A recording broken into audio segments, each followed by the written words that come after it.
நம்ம சப்ஸ்கிரைபர் அவர் சம்பாரிச்ச முழு பணத்தையும் எடுத்துட்டு வந்து நம்ம கிட்ட இருந்து கப்பீஸ் வாங்க வந்திருக்கிறாரு. கப்பீஸ் வந்து இனிஷியலா நம்ம வந்து ஒரு ஹாபிக்காக தான் வளர்த்துட்டு இருந்தோம். அதுவே வந்து நெறைய மல்டிப்ளை ஆயி சேல் லெவலுக்கு போயிடுச்சு. பிளஸ் பேர்ட்ஸும் வந்து நம்ம ஹேண்ட் ஃபீடிங் சிக்ஸ் எல்லாமே வந்து இப்ப குடுத்துட்டு இருக்கிறோம். நம்ம சப்ஸ்கிரைபர் ஒருத்தர் கால் பண்ணி, "ப்ரோ இதுக்கு முன்னாடி நான் உங்ககிட்ட வாங்கியிருக்கிறேன் ஃபிஷ். இப்போ வந்து மறுபடியும் ரீஸ்டார்ட் பண்ண போறேன். அதுக்கு என்ன சப்போர்ட் பண்ணுங்கன்னாரு." சரி ப்ரோ இப்போதைக்கு ஸ்டாக் ரொம்ப கம்மியா தான் இருக்கு.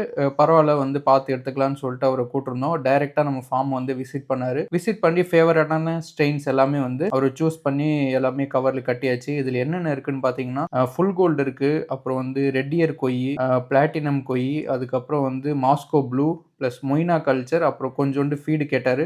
இவரு ஆல்ரெடி நம்மகிட்ட வந்து பர்ச்சேஸ் பண்ணவர் தான்.